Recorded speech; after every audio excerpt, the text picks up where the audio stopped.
Good morning, good afternoon, and good evening to everyone. Thanks for attending the second day of the Operational Risk and Security Webinar Week, organized by the European Lottery Association and the World Lottery Association. We have attendees from all over the world, spanning from Uruguay to Singapore, from North America to Hong Kong, China, Japan. So my apologies for the time slot selected for today's sessions, which causes issues in the Asia-Pac region, but was very difficult to coordinate with so many different time zones. So again, my apologies for this. My name is Luca Esposito. I'm the Executive Director of the World Lottery Association, and I will moderate today's sessions. Crisis management is the topic of today, and this topic fascinates me so much that we had it in the program of the World Lottery Summit, which was supposed to be held in Vancouver at the end of this month. But unfortunately, as all of you know, because of the COVID-19 pandemic, we had to postpone such a great event to 2022. However, this topic is more of actuality now than it was even 6 months ago, because indeed of the COVID-19 pandemic. So we say that this is a great opportunity to offer you the opportunity to discover and to learn more about this topic. And today we will have two great experts from the cybersecurity community. The nature of cyber attacks is constantly in flux, always evolving to keep pace with the times. Hacking a website, theft of credit card information, or other personal information has become an almost daily occurrence. A few days ago, a first death resulting from a cyber attack on healthcare infrastructure happened in Germany. A woman died during a ransomware attack on the Düsseldorf University Hospital, in what may be the first death directly linked to a cyber attack on a hospital. The hospital couldn't accept emergency patients because of the attack, and the woman was sent to a healthcare facility which was over 20 miles away. So this shows the importance this topic has in today's connected world, now more than ever before. So today we aim at providing you with a comprehensive view of the topic. So two experts from the Microsoft headquarters in Redmond will present and discuss the successes and occasional failures of cyber criminals, learning from the day-to-day investigative work of defenders. So it's time now for me to introduce you Chris Kirk and Elia Florio. Chris is a software engineer, forensic analyst, malware reverse engineer, data scientist, and security researcher with Microsoft for the last 17 years. As a member of the Global Detection and Response team, Chris has assisted hundreds of companies with incident response and recovery. Elia Florio is a research lead at Microsoft, where he works on protecting customers and contributing to secure millions of computers every day.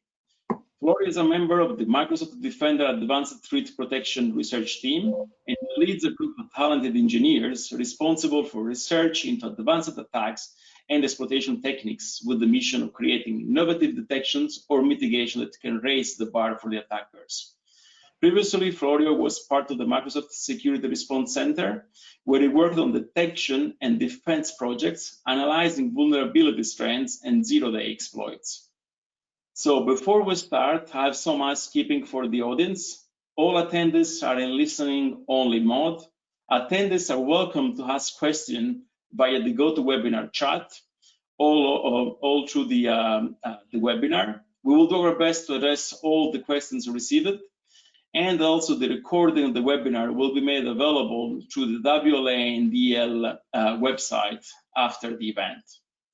So having said that, Elia, Chris, the floor is yours. Thank you, Luca. Thank you for the kind introduction, and welcome to everybody. We are very glad to be here, and also, thank you especially for our audience on the eastern region of the world, which it's pretty late for you, but we are very happy to have basically this kind of worldwide organized event.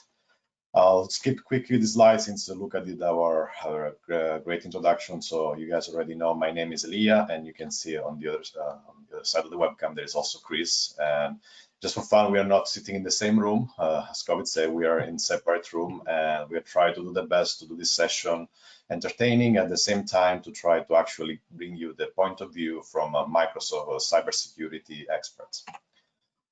Before we start, just a quick reminder why we are here. So this is basically a slide that we published recently in our digital defense report. It's something that you guys can find online and download from that URL. And that's just to bring you like the Microsoft security in numbers. That's basically the visibility of cyber events that Microsoft has today, thanks to the combination of what Microsoft has in the cloud. And so we have Azure, we have Office 365, and all our products in the cloud, and also the endpoints, so all the Windows machines out there that are also still connected to our cloud, and also the email, because also at the same time we have technology running like Exchange in the cloud and Office 365. They're running emails and millions of emails every day. That's basically the amount of data and signal we can process with the help of artificial intelligence in order to basically keep customers safe and protected. Because you know, it's a great honor to serve all these customers, but at the same time keep them safe from phishing, from spam, from malicious software. That's part of our mission. So being able to see all these events on a daily basis, it means that Microsoft has a very unique point of view, and we hope that today we can share some of these unique stories and case study that Microsoft sees every day during our job of protecting the customers. I usually start with some funny quote or joke. This is a very famous quote from the President Kissinger from the United States. You know, like there can be crisis next week because my schedule is already full. Everybody in the security business actually knows that when crisis and incident arrive, usually it's always the worst moment, you know, and we have to make time to accommodate for it. And sometimes it may be very hard. I want to basically just say with this that, you know, preparing a good response, usually it's basically a work that happened many years before. My colleague Chris will probably go in the second part of this presentation and try to show examples and real cases of how you can prepare your organization to be ready for the crisis next week, for this event coming where you don't expect, and so you don't have to actually use this excuse of having your schedule full. While in the first part of the presentation, I'll try to share some of these, why these crises are happening and why sometimes there are cyber security incidents. And I try to tailor this presentation a little bit, moving from the traditional incident that Microsoft looks around, that are basically are very wide and broad, to basically something that may be more specific for the audience of the lotteries and all the companies that are actually in the audience today. For people familiar, especially familiar with the kill chain, which is the model on how basically the defender try to actually map and design how the attackers operate, usually an attack or an incident looks like something like that. The kill chain is basically the sequence of steps that an attacker must take in order to carry over a variety of action that will lead eventually to an ultimate goal that can be, for example, in the case of ransomware, could be encrypting and asking for money, could be actually destroying the data, or doing anything else that actually will return some economical gain to the attacker. Kill chain is something that was introduced a long time ago by Lockheed Martin, and there are a lot of variety of this model. What usually I keep telling our customers that the traditional kill chain is it was designed on the endpoint, so everything happening was usually happening on a Windows device or eventually on a workstation. But today we are seeing this kill chain completely evolving, because now that endpoints are connected to the cloud, we are seeing that there are new emerging attacks which are not only happening on the cloud, on the endpoint, but also spreading to the cloud. So, you know, all these kind of yellow boxes here are pretty much now attacks which are not really happening on a very determined location like your workstation, but they may happen eventually in the cloud and propagate from server to workstation, and this kind of add additional challenges. So we have things like supply chain attack, or eventually attack to your Exchange server to exfiltrate data, where the attacker basically doesn't even have to touch your workstation to steal all your emails. So this complexity actually is the modern world where defenders like myself and Chris operates basically. We are seeing constantly attacker evolving and try to basically work around all the possible action that actually can take to compromise the device or the cloud. I decided eventually to try to go back and say, okay, but in normally all the business of the lotteries, or all the systems that are handling, let's say, this type of like online gaming or like the gaming industry, I think normally this industry operates in very isolated environment. So I decided to take the kill chain and try to remove a lot of the attacks and steps that we normally see in a lot of customers. Take the banking industry, or take, for example, the financial and also healthcare. I decided to remove some of this environment because, as we know, like, an isolated environment offer a certain degree of attack surface reduction. And so I was thinking that basically probably the most applicable to your business are some of the attacks I listed here. So clearly, in most of these environments, I hope that these are like some of the environments that you actually manage today. You guys have some very highly protected, sensitive network, fully isolated and air-gapped, where basically you expect only the IT admin to be able to operate after a certain number of security checks and controls. And then there's another network where you manage your real business, where you have your employee receiving emails. This employee also, maybe they may manage some online portal. They may also, like prepare updates, a script that will eventually go into the production environment.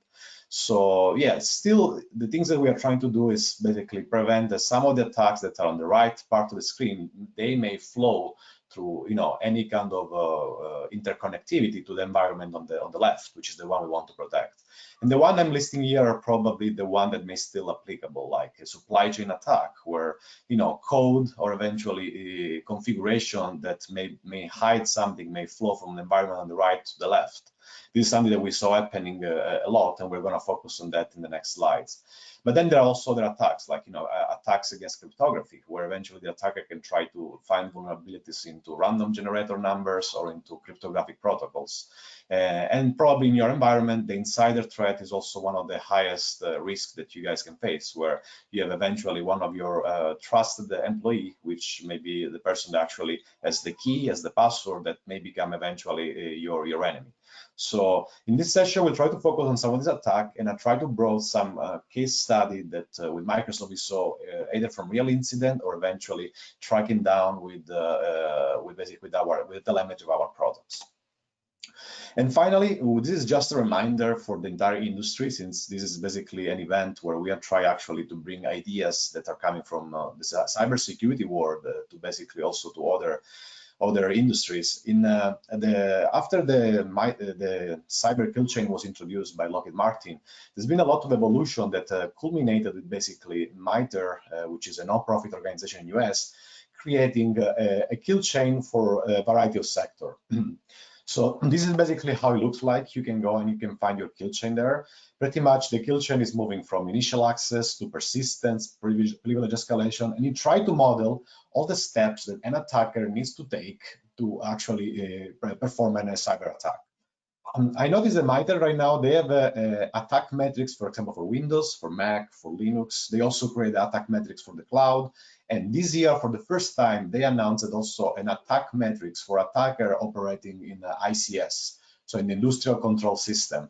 But I was not able to find, for example, a metrics of attacks for eventually like a lottery environment, or something like a highly isolated air-gapped environment like the one that you may manage. So yeah, as a suggestion for the entire audience, if you guys reach out to MITRE, which is a non-profit organization, there are a lot of talented researchers that usually they are happy to work with the industry to try to create more formal modeling of the attackers, because this is the first step eventually to start mapping how the attackers will operate in your environment, and then eventually try to kind of create a much more easy way to observe attacks, measure attacks, and eventually try to derive defense. So if you guys need help, we can help to favor a contact with MITRE, because we work with them all the time. But for example, creating a MITRE attack metrics for the lottery industry, that could be actually a good step forward to actually improve the defense in this sector. So going forward, these are pretty much the topics we will cover today. I'll start with supply chain attacks, briefly touch on some cryptography attack we saw in Microsoft, and then we'll talk about a very, very super popular trend, which is the business email compromise that is happening today. And then my colleague Chris will take over and talk a little bit more about isolated environment response that they've done in the past with some practical stories and example. Supply chain attacks. it's like a hot topic. It's something that we started like a couple of years ago. I have basically just a bunch of pretty much every security company started to notice the trend racing. And with supply chain attack, we just basically realized at some moment that the attacker found easier to compromise small companies providing a service or a part of a supply chain to yourself in order to reach out a higher level target. So Microsoft detected the variety of attack, but pretty much every other firm here, you have like some big names, they actually started to notice this trend. So when we try to actually classify the supply chain attack, I come up with this kind of differentiation. Going from the left to the right, the first type usually when you have compromise of source code or build or update infrastructure.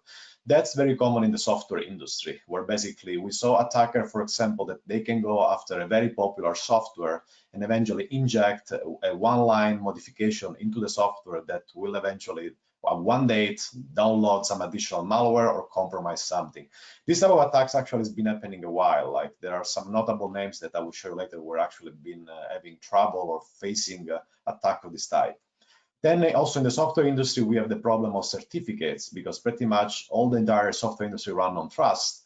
And then sometimes certificates can get stolen, either the dev certificates used by the developers, but also certificates that belong eventually to code signing company. And then eventually you may have a malware that actually gets out, and this malware may be signed by a trusted, reputable company. Lastly, we saw also cases of compromised hardware and firmware. So that's something that may happen. We have notable cases like Stuxnet, where the malware arrived actually to compromise and in fact eventually pieces of the PLC circuit and boards inside the hardware. But we also cases where sometimes even the firmware may be modified. And then the last two categories are pretty much, sometimes we saw malware that are coming pre-installed on the device. There are IoT or potentially printers or USB device where they may carry over something because the supply chain production didn't have all the quality gates to prevent that. And the last one is one of my favorite because it's been emerging in the last period of time. But if you go to look at the US market, you will see there were a lot of ransomware attack. I'm talking about really like about many of these ransomware attack, where even our Dart team with Chris, they were involved to do a cyber response operation, and they actually realized that the attacker was coming in from a managed service provider.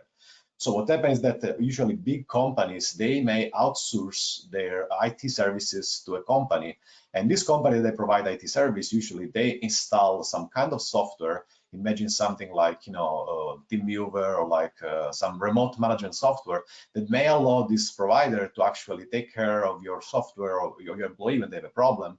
We saw especially in the US market, that a lot of these MSP companies, they were specifically targeted by ransomware actor.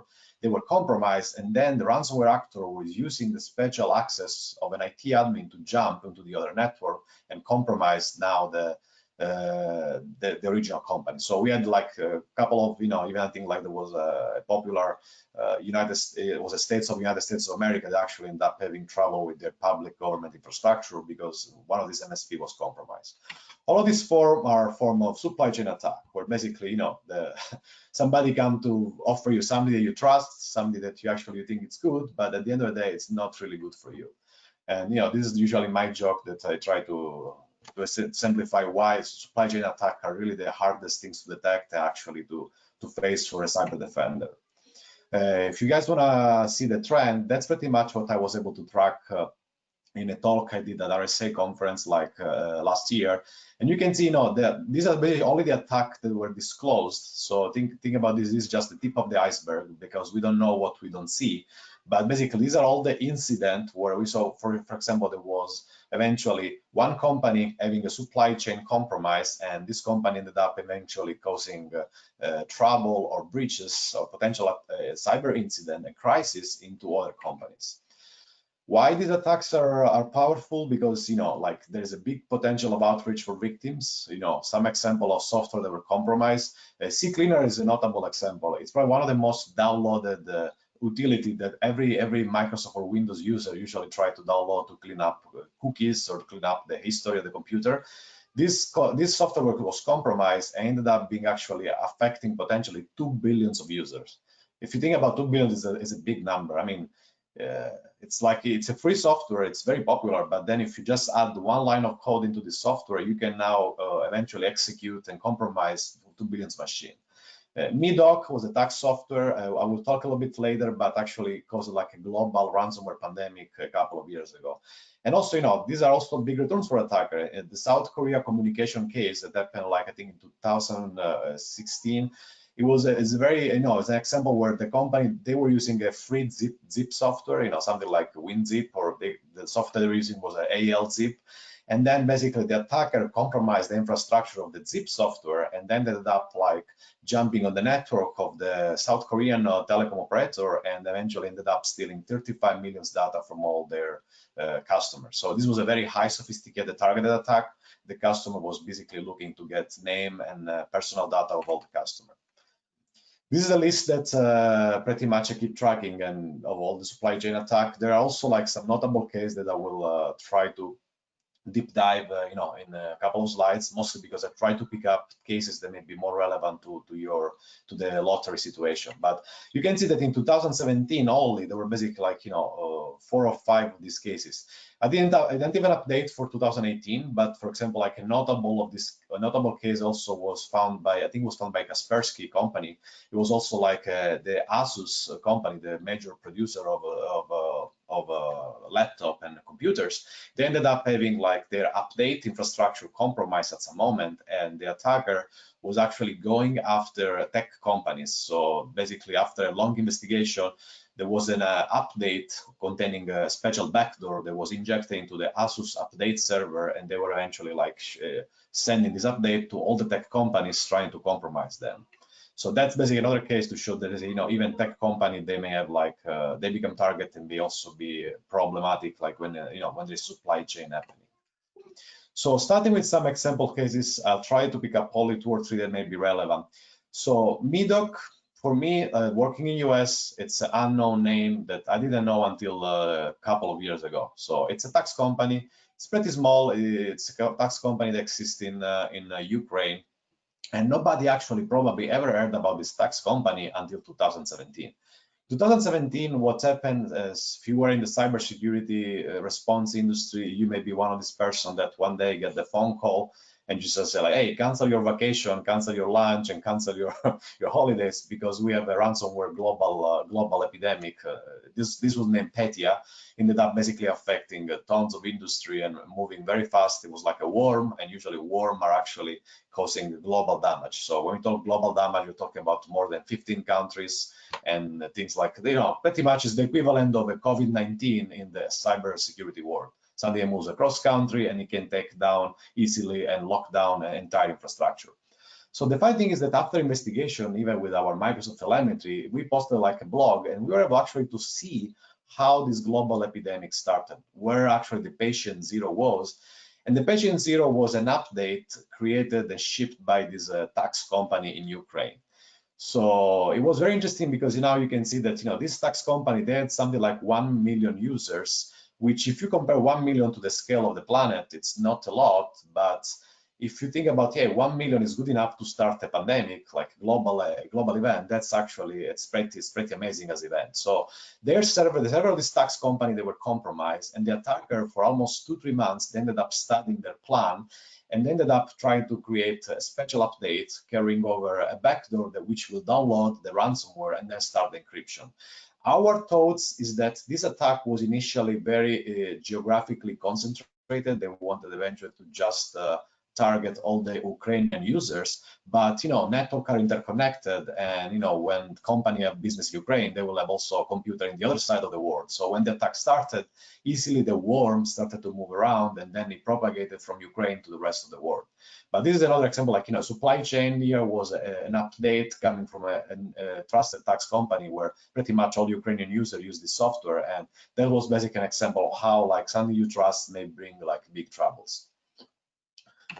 Going to the next example here, I choose this one because it's a notable report. I think it was published by Symantec, but The thing interesting here is that industrial control systems are very, very similar to like lottery business. Usually, these are the type of software that are run in that kind of rooms where you have all these kind of magic buttons that they may control things like electricity, or they can control like your water supply system. So, you know, industrial control are also an emerging area of risk. I would probably really make, you know, here the analogy with the lottery is very similar. You have a very highly controlled and closed environment where basically nothing can come in and come out. But now the attacker, they ended up trying to target the industrial control system producers, which basically means, you know, try to imagine your case. If you're the lottery business, I assume you guys have some technology providers and source of hardware and software and also of management solution. If one of these become a target and you eventually don't know or eventually don't have the right control in place, you may end up basically introducing into your environment like one of these kind of like supply chain attacks. In this case, there were like 3 different vendors in Europe. And the attacker clearly, he was going after industrial control system here, because the vector they were trying to design, it was designed to try to operate in these environments. And Symantec found out that basically some of the packages containing regular updates, where basically, you know, this industrial control vendor provide these packages to the customers so they can actually update their systems. Some of these packages actually they were compromised, and that's basically a very, very notable attacks where the attacker is targeting, technology providers in order to jump into an isolated air-gapped network that normally would be unreachable for it. And then, you know, if you think that the ATM is also a closed environment, that's an example that we found actually. It's funny that we were looking for you know, we were tracking an attacker, and actually looking for this attacker, we found a nice package on VirusTotal. VirusTotal is one of the systems where, you know, pretty much every user in the world can upload, you know, executable files to be analyzed. So we found basically an MSI package, which is like an update package. And this MSI package is coming from a ATM vendor. And then if you end up opening this package, you will find basically there are some scripts. And then in one script, you will see that there is a PowerShell execution that tries to download something from an IP address that you can see here on the screen. You know, we actually realized that there was like an ATM package for updating ATM. So yeah, you can consider here in US here, like, you know, the ATM network is also like one of these networks that it's kind of separated, but still it has like interconnection that open opportunities for attacker like this one. And then finally, you know, I'll go quickly here. All these examples I was showing, they are pretty much just the tip of the iceberg, because, you know, if you put all the binaries and software updates on the top of this iceberg, then when you go look behind you know, below the iceberg, you will find that today the situation is getting worse. Because, you know, at least in the Windows world, we have what we call the signatures and the authenticates. So, you know, we try to guarantee trust. But now in a world where people can run code in the cloud, and you can run code in the forms of containers or in the form of packages, or you can, you know, download and run Linux distribution from anywhere. And none of these things usually, you know, is crypto signature. In some cases, basically, it's all to the cybersecurity defenders that has to download the package and just go and check the SHA-1 of the package to make sure it's not being tampered or compromised.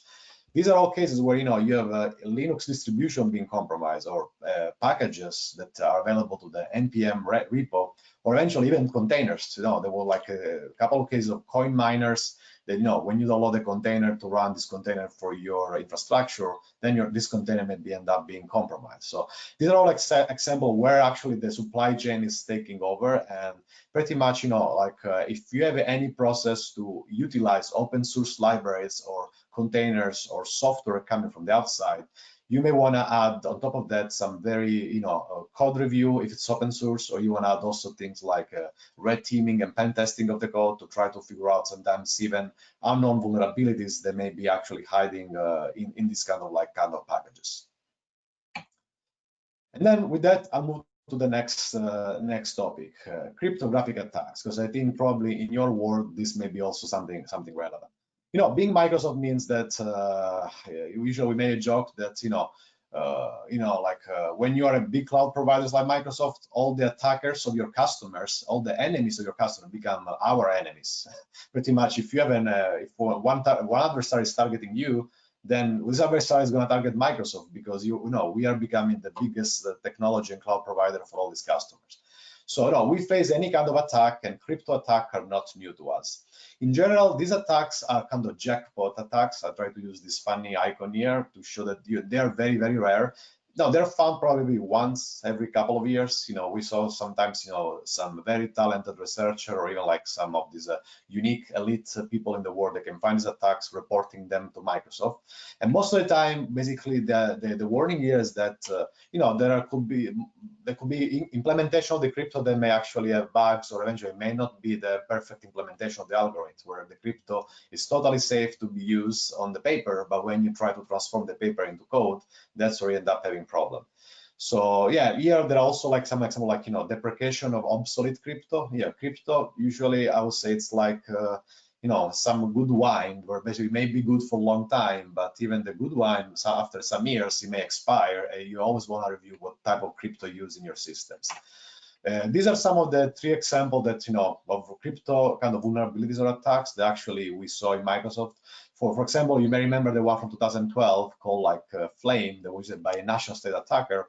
In that case, for example, because we had some systems still using MD5, and MD5 was actually theoretically an algorithm that can have like a collision. So you have to think, this thing was around 2012, so like more than 8 years ago. So yeah, having a collision, even one proven collision that is actually proven just in a theoretical paper, it's enough for an attacker to go after. And also you have to think about it, that technology is making progress. So this means that an attacker today can rent, for example, an array of PlayStation 4 and create what is the perfect machine for doing brute forcing and collision hunting, which maybe did not exist 10 years ago. Other attacks here, for example, they are all example of like kind of incorrect implementation of crypto. So we had the January of this year, the NSA reported to Microsoft a bug in our elliptic crypto curve implementation. So yeah, in the end, it was a bug in the implementation itself that was basic for code signing and SSL certificate. But usually what I recommend is that, if one vendor does a type of error in the implementation, sometimes means that there could be ambiguity in the specific of the paper. So this means that other vendor may do the same mistakes. And more recently also, we had another bug where we end up using the AAS CFB8 algorithm in an insecure way, which actually this bug dates back probably to many years ago, and it was only found now. So the crypto bugs are also nice because they may stay under the radar, under the carpet for many years until somebody found it. I assume also, you are familiar, probably there are a lot of random number generators that may be affected by similar situation, especially if they're using a one-way hashing function or similar things. So my recommendation is to pay attention to this area of the scientific and security research, which sometimes may be overlooked, or maybe you learn that there is a collision and you ignore it for many years until it becomes a problem for you. And then finally, moving to the next topic, and I'll go quickly to let Chris to take over here. Business email compromise, it's one of the hot topic of the last year, and it's becoming a really big problem because, if you take ransomware, it's very damaging. You can see from this FBI report from the 2019 that ransomware causes something around like a $9 million of loss. But then when you go to see a BC and a business email compromise, and you see that actually they cause like almost like 1.7 billion of loss, that's a big deal. So business email compromise, if you're not familiar for the terms, it's basically the type of attack where usually the CEO or the CFO or some exec level or a financial person gets targeted, and it's the ultimate type of phishing. This is the phishing where basically you can even, it's not the normal phishing, it's the phishing where you can take your top security expert and they will spend probably 10 minutes before deciding if an email is a phish or not. It's the type of phish that is going to be very hard to recognize, where all the red flags, they will just check with the green lights, and it's going to be very challenging because the attacker is really trying to carry over the ultimate fraud or the ultimate money heist. Usually these frauds start with the compromise of some email inbox. It may be the financial business administrator, it may be the assistant of your CEO, it may be somebody operating basically in an area where this person may have authority or may be able to influence payments or money transfers.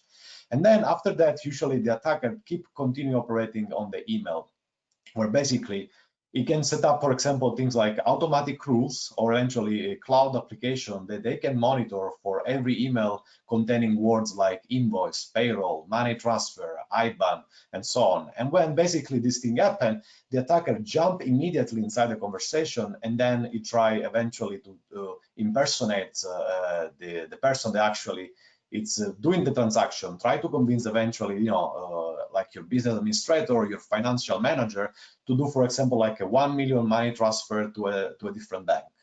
Usually these attacks are highly successful. I've seen myself many of these attacks, and Chris probably can even talk about some that I've seen.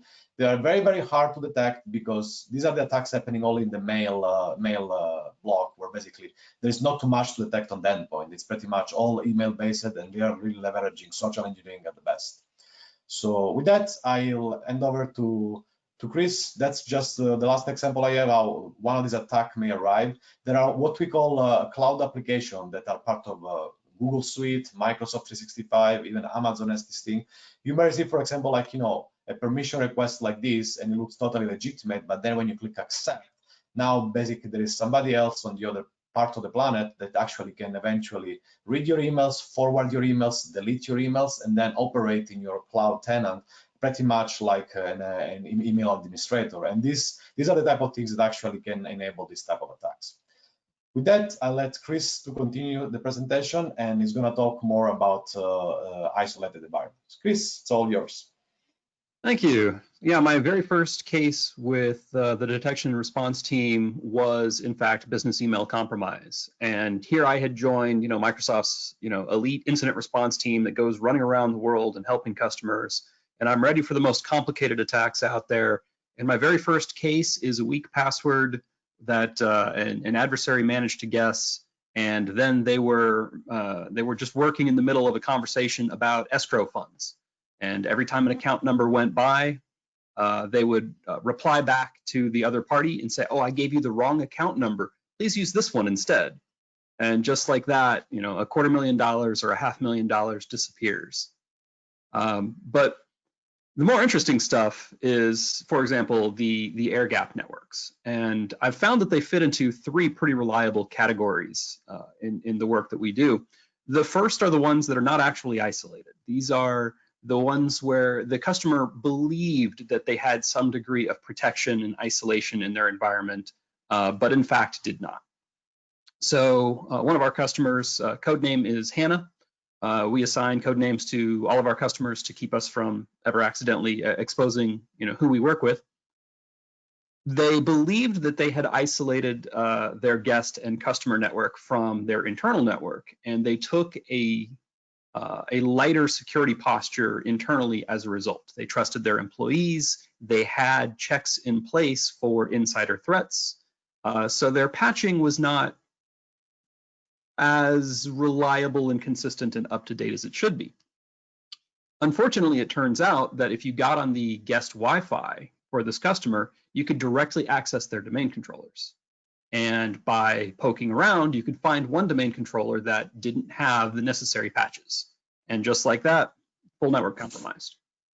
So the second category on the next slide are the most common category of air gap networks that we run into. And these are the ones that they're not truly isolated, but all traffic has to pass through specific jump boxes.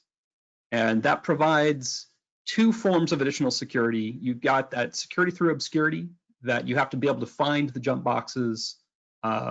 Unfortunately, security through obscurity is not really a great or reliable mechanism. It really just adds some extra time. And it offers that opportunity to provide additional monitoring and focused attention on a few specific boxes that all traffic has to pass through. Now, unfortunately for this customer, codenamed Janice, they didn't notice the initial infection in their environment. So that delay that they had for reconnaissance, they couldn't take advantage of. And they weren't performing that additional monitoring. So eventually, when we arrive and we help them through their breach, what we discover is that the backdoors are located on all of the jump boxes, and that's how they are transferring data back and forth. And in fact, they used the patching system that was put in place to patch all of the endpoints on the isolated network to deploy credit card stealing malware onto all of those devices. So the third category These are your true air-gapped networks. So customer Howard had a research and development network that was fully isolated, and they did what most of our customers do that have full air-gapped networks. They won't let us anywhere near it. They are completely convinced that because it is not connected to the internet, that the only way to get data to it is by USB key or by burning a CD, that there was no risk, and therefore there was no need to monitor, scan, or investigate that network. Now, we've worked with Howard several times through 1 or 2 incidents and then through a lot of our proactive work. And it wasn't until we found the smallest threat that the philosophy regarding their air-gapped network changed. When you have that completely isolated network, you end up going back to some of the old school ways to get access to that network, and that is worms that spread by USB key, file infecting malware that spreads from one executable to the next. It's considerably harder from an attacker perspective to gain control of those networks, but the advanced adversaries can do it. And in this particular case, the adversary was a group that focused on intellectual property theft. So one of the things I really want to emphasize is, continue to monitor and protect that additional network, and also continue to patch it. So a handful of customers that we've worked with stop patching their air-gapped networks because they believe there is no need, there is no threat to those networks. But if you're missing a patch like MS-14-068, then you don't actually have identity in that network. And you have to truly trust every employee who has access to that internal network. If you're missing some of these critical patches, then you don't really have identity control. You don't really have access control. Like, anyone could become domain admin within that internal network if you're missing certain patches. And one of the doomsday scenarios I really want to mention is WannaCry. So if you're not patching, if you still have SMB v1 enabled and you're missing the patch MS-1710, then if WannaCry gets into that network somehow, it ever accidentally finds its way onto a USB key and it spreads in there, the only thing that keeps WannaCry from being destructive is the ability to access a specific website. You can't access that website if you have no internet access, which means WannaCry will spread as far as it can, and you won't have the patches in place to protect it, and it will then destroy. So definitely want to emphasize, continue to patch these air-gapped networks. Evaluate those patches. Be wary of the potential for supply chain attacks, but do please continue to patch them. So next, I'll talk a little bit about what to do before you get compromised. So Microsoft has this philosophy of assume compromise. The idea that you shouldn't build a network and believe that it could never possibly be compromised, but rather build a network and assume that someday something might happen and put defense in depth in place to cover that. And I want to take that just a little bit further and say, prepare for compromise. So there's a lot of things that customers can do to be ready in advance of that incident so that they can respond as fast as possible, as efficiently as possible. And a lot of it just starts with knowing your procedures and writing them down. Because when you work a major incident, like if you bring our team in to assist you with a major breach, we will be working long hours. People will be working outside of their scope regularly. And what helps is if you know what you're supposed to do and it's written down somewhere you can access it. It takes personal judgment out of the equation, and it takes emotion out of the equation in a lot of cases. In a major breach, I have seen customers unwittingly delete things. I've seen them destroy evidence in an attempt to bring systems back up. I've seen people intentionally destroy evidence in an attempt to avoid making themselves or their teams look bad. If you have the procedure written down, it gets a whole lot easier to follow. It's also about knowing how to communicate the incidents of a breach. There's a threat actor out of Asia that one of their common moves is to compromise email servers and search continuously for evidence that you have found them. So please, if you ever find a compromised email server, don't email your team and let them know there's a breach. Pick up the phone. It's simple things. But and then also, when and how do you escalate? You don't want to be responsible for holding back critical information that your CISO needs to know. And you don't want to be responsible for waking the CISO up at 4 in the morning just to find out that, a phishing email was clicked on. So it's about finding that middle ground. And on the next slide, some of that comes down to knowing the appropriate levels of response. It's about knowing not every type of threat requires the same degree of care. A lot of it tends to be do no harm.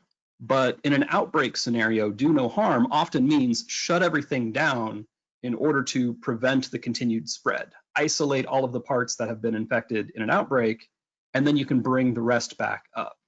But for a commodity threat, if it's simply a piece of malware whose purpose in life is to steal personal banking information, don't log into Bank of America from that particular machine. You can delete the malware with your antivirus and then evaluate how did it get there. If you have repeated or persistent commodity, if you have a determined human adversary, that's when the more advanced levels of response are going to be necessary. And so to kind of continue on that, one of the most important elements that I find missing often is people will contact us and they don't have somebody with emergency spending authority in the loop yet. So our team costs, what, $125,000 to bring on site. Generally speaking, the people that we start working with don't have the authority to write that check or sign that contract. And it can sometimes add days or even a couple of weeks to the response to have that. Legal, compliance, privacy, public relations are all also areas to cover. And we're running out of time, and I want to make sure that we have room for questions, so I'll speed this up a little bit. So a lot of it is also to make sure that you set your expectations, you keep them reasonable, but also that you measure them, that you measure how you are able to perform towards your expectations and figure out ways of improving. So a lot of this just comes down to running the occasional drill. Have your security team send out an email. It says, this is purely a drill. We're now going to pretend the following has happened. Go and see, how long does it take to respond? Did you respond correctly? And all of that response is built around what I call the hierarchy of cyber needs. So the goal being, how is the best way to decide how to spend my money and invest my time? And it starts with the foundation of device management. You need to be able to inventory your devices so that you know what it is that you're trying to protect. You need the ability to manage those devices so that you can gather data from them, that you can remediate threats on them. When you have that in place, the next is about your software management.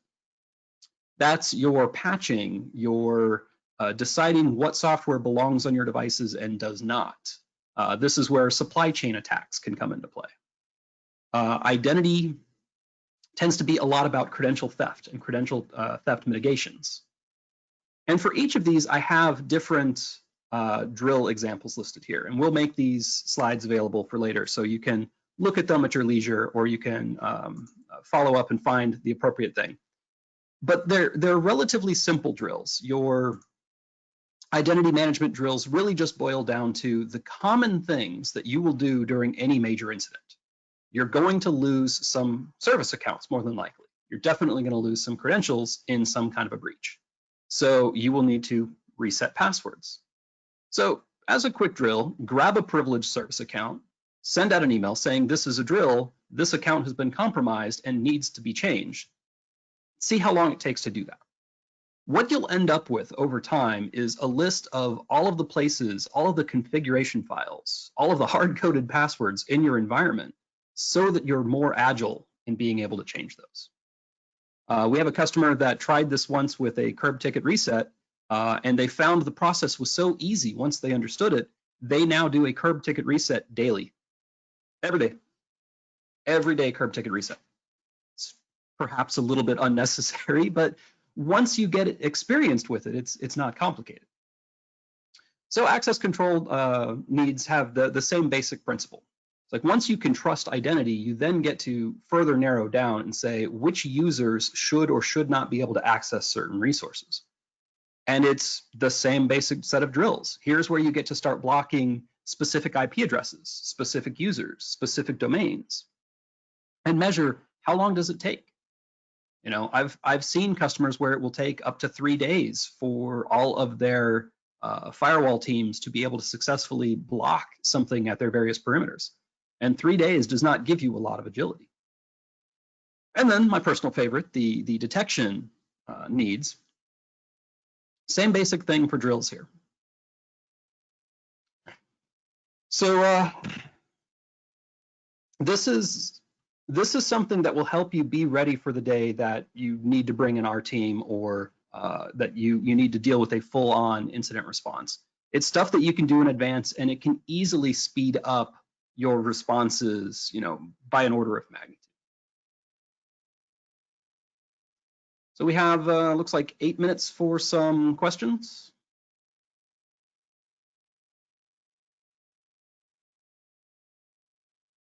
Thank you very much, guys, for such interesting speech that you provided. Very nice to get all those insights from you.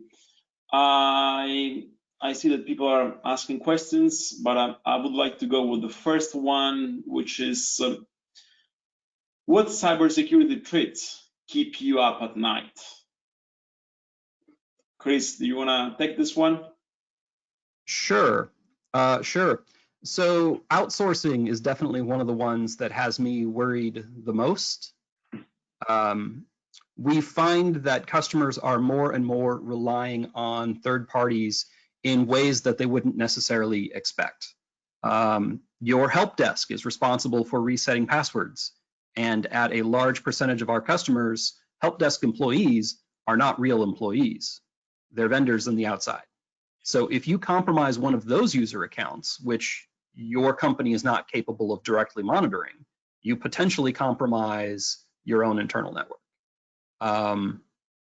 I worked a case recently, actually a charity case recently, where a managed service provider that specialized in medical companies, small private practice medical companies, got itself compromised. And they did almost everything right. They were missing only the offline backup component. They had on-site backups for every one of their customers, and they had cloud backups for every one of their customers. But unfortunately, human-operated ransomware looks for and disables those backups. And so here are these companies, these medical companies, that thought they had done everything right. And unfortunately, each and every one of them got ransomed at the same time. I find that that's a pattern that's been increasing a lot the last couple of years. We like to see what Ilya believes is keeping him up at night.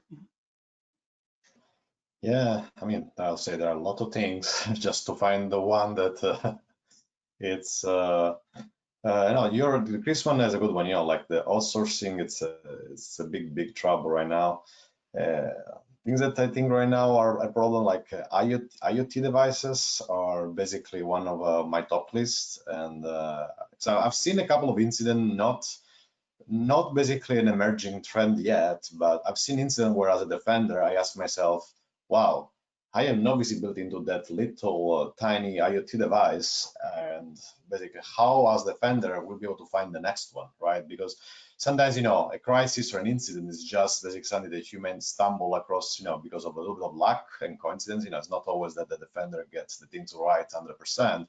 But then, as a defender, I ask the next question, okay, if I have another incident like that with another IoT device involved, how will end up finding the next one? What are the tools and the visibility I need? Then on the IoT device, I feel that we don't have the visibility that we want yet as a defender. So it keeps me up at night because we are not there yet. And when I talk about IoT, last year at Black Hat, we disclosed, for example, a national state attacker where they were compromising printers, and printers, they just run Linux embedded. It's just another operating system where the attacker can go and download tools and become effective at compromising your network. But you know, printers, it's very it's a very a good target for attackers. So these are the type of things where, you know, I think we should invest more, because you know, Microsoft systems, you know, they are attacked a lot, but they also provide you a lot of visibility. As a defender, when I'm hunting, or where I'm like finding attackers on Microsoft platforms, I feel good, because I have all the optics I need. I have all the sensor I want to go. I have all the things that Chris was telling, like, oh, I can eventually go and look at password, log in, accounts. But on IoT device, that's not the case, and I think it's a high risk for, you know, going forward. And it's an easy thing to say, you know, but it's a much harder thing to do. And you know, the example that I would give for that is my own home network. You know, it is a small network. It doesn't have any mission critical things. I could power off every device in here if I wanted to. And I found at the beginning of this year, I still had one device running SMB v1. Like me, security person. IoT devices can be very tricky to successfully identify all of the risks that they're bringing into your network. And even in this small house, one got by me and didn't notice until the beginning of this year. Thanks. So, you know, that's really put the emphasis on the risks that are brought in by those devices. And, you know, I understand the fact that, you know, really will require a lot of attentions, not only this year, but in the years to come, because they evolve constantly, and even the same type of device doesn't respond the same way of orders from different brands, and so on and so on. And guys, just really another couple of minutes of you, I would like to ask another question, which is, you know, we are all working from home right now, or almost all, and, you know, we're sharing our houses fundamentally because of the COVID-19 pandemic. So I would like to ask you, you know, how the COVID-19 pandemic has impacted the cybersecurity sector, and in general also you on your daily activities on working and, you know, helping customers to put in place plan for future attacks, or even to respond to attacks that, you know, they have gone through. Mm-hmm. Yeah, I can take this one quickly, Chris. So yeah, I think, you know, COVID just posing a lot of challenges. I'm, as a technology researcher, I'm amazed that actually internet is still working, right? Because, you know, probably when we designed the internet 20, 30 years ago, we were not expecting one day in 2020 everybody working with the remote online coverage. And, you know, the network is still online, doesn't go down, and it's still operating. So from a scale capacity, I think the internet is doing pretty well. From a cybersecurity point of view, we are seeing an interesting trend. So I would just could go with two examples of things that we saw here, you know, from Microsoft with some customers.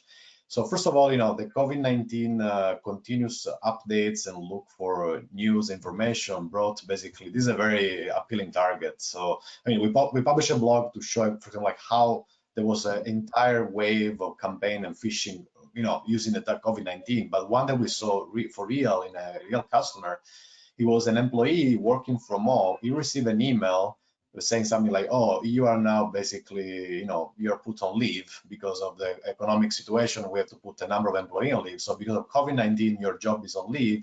And there was basically a very detailed procedure. Please log into this website with your password, and you will receive your leave package with a check that is going to give you. Now, this is a very human factor. It's COVID-19. A lot of companies are having an economical distress, and plus the human factor, like, yeah, you may expect eventually your company to take this decision. So that phishing was very successful. It resulted this IT admin to give away his password, and a few days later, the attacker was on the network. It was all a phishing attack, but completely based on the fact that psychologically the attacker, they know what people are experiencing at home, and they try actually to take advantage of that. And then the other case was interesting. We found out is happening a lot is a VPN. So you never underestimate the creativity of your employee when they are at home. You know, you end up seeing them doing the most crazy things just to save, you know, that 5 seconds on the VPN link. Like, so we found out, you know, some companies, like some persons that it was a dev, and the dev wanted to have a faster access to his workstation, and he installed a VPN loop on the workstation on a VM running on Amazon eventually. So now you end up with a constant VPN to your network. VPN was something designed only to run maybe once in a while when you are traveling with your laptop. So that was the usage, where basically, oh, it's a laptop, it's one at a time, the laptop has all the security tools. Now it become, oh, it's a VM on the cloud with open ports, with open RDP, and it's VPN 24/7 into my network. Imagine this machine was compromised, and the attacker is now a VPN straight into your network. And so a situation like this, means that our technology has been adapting a lot to COVID, and we need to probably watch out for this type of emerging new kind of risks that are coming from working from home or from actually being in this situation.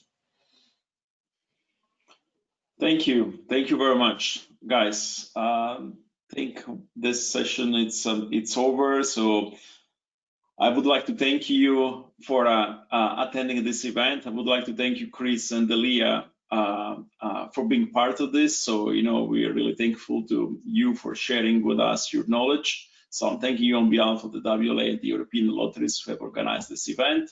And for the attendees, please join us tomorrow. Tomorrow we'll talk about the WLA security standard. So there is the new edition, the edition 2020.